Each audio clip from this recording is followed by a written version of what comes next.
High drama in the House last night, and it may well lead us over the fiscal cliff, and that may push House Speaker John Boehner, as many suspect here, over the cliff as he fights to not only keep control of his members, but also his speakership. We're going to deal with the Speaker's drama, that in a moment. But Andrew, past 24 hours have not been good news, and I may have egg on my face here because I thought there was an inevitability we'd have a deal. It's looking less and less likely by the minute. A lot of people caught off guard by the last 24 hours, Rich. All this over Boehner's so-called Plan B response to the president. Boehner called for a vote last night on his plan that would have simply extended tax cuts for everyone, including the top end, and put off some cliff danger, nothing else. But House Republicans revolted, and rather than watch his bill get voted down, Boehner pulled it off the table and sent lawmakers home for Christmas.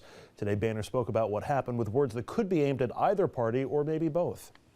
Trying to bridge these differences has been difficult.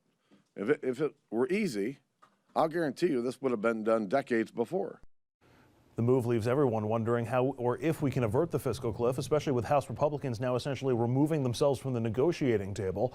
President Obama met this afternoon with Senate Majority Leader Harry Reid, then spoke through the media to lawmakers, reminding them of what's at stake.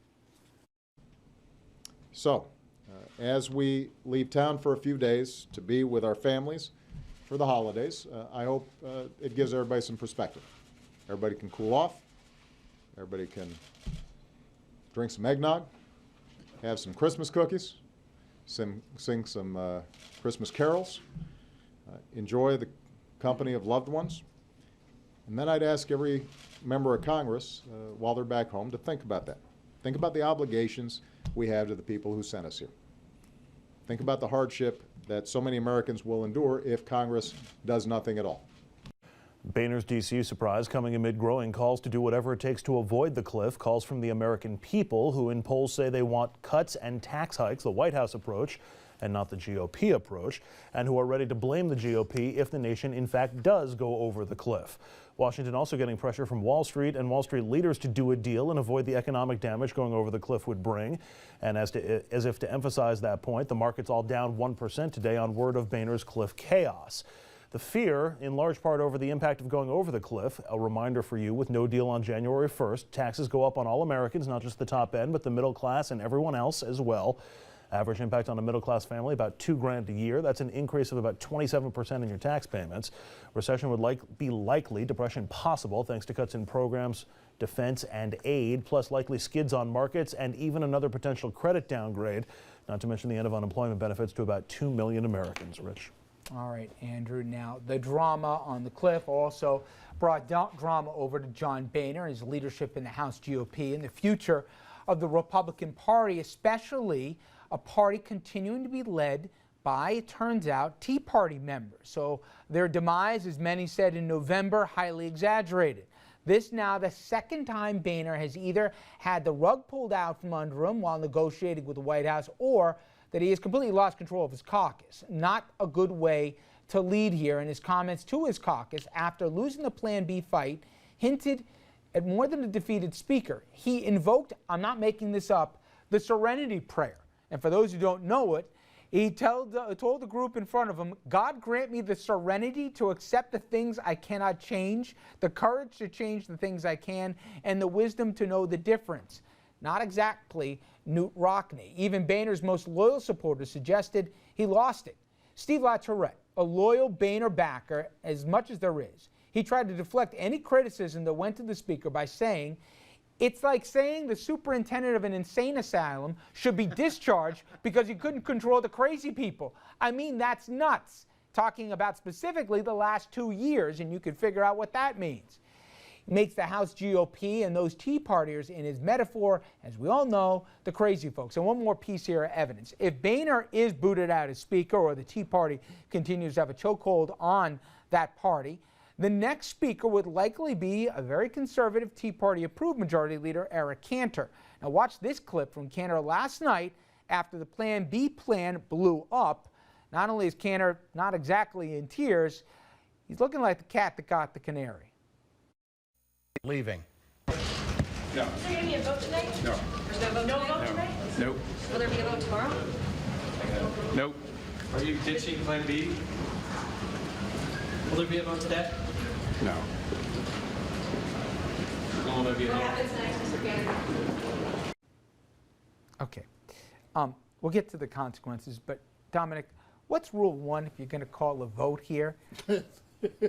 I don't mean to laugh, Richard. I feel bad. What's the point of being speaker if you can't control your members? But he Rule chose to number do one, this. For everybody knows it's this. almost Plan like B. a It lawyer. was his baby, right? It's almost like a lawyer. You don't ask a question unless you know the answer to the question before you ask it. You just don't do it. Well, there's one slight difference here. He was trying to force the issue. He was trying to push him to the edge and say, "Do you really want this to happen?" And frankly, part of this is, okay, guys, you don't want to vote on it, then we're just going to let the Senate take over and see how much you like that. I think he's really speaking to his own caucus. Don't you think he did a bad job of head counting here? You think that he knew he couldn't even get this to a vote? It was emasculating for him. He believed that it would be close and he might do it and it was worth it. And if he couldn't do it, he wanted to call the question now. Didn't help that he had Brutus and Cassius counting the votes for him. Okay, either. but here's my... No, you're missing my point. I get your point that he's trying to force their hand, but now here's what happens. The optics of what went down last night is, by a self-created plan B that never would have gotten through the Senate, never would have gotten past the president's desk, he now has branded the Republican Party as willing to take the cliff over to fight for millionaires. No. That's the optics of last night. And forget about fear or not. Every poll says that's how it looks right now. Optics are bad. I agree with that. You're bad. Yeah, but the bottom line is he knew that he had to disclose to the world that this is where his caucus is right now.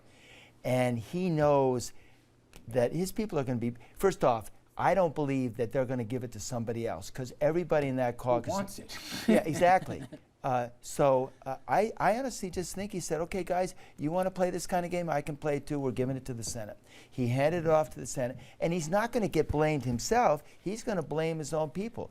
And he's going to be able to say, you had a chance, you didn't go with it, now this is what you're going to have to live with. Andrew, can you explain the political reality that happens in, and I think, a fantastic governmental system that we have called divided government? Because it doesn't seem that everybody, at least in Washington, has fully grasped that when you have different chambers that have different parties and leadership, not everybody always gets what they want.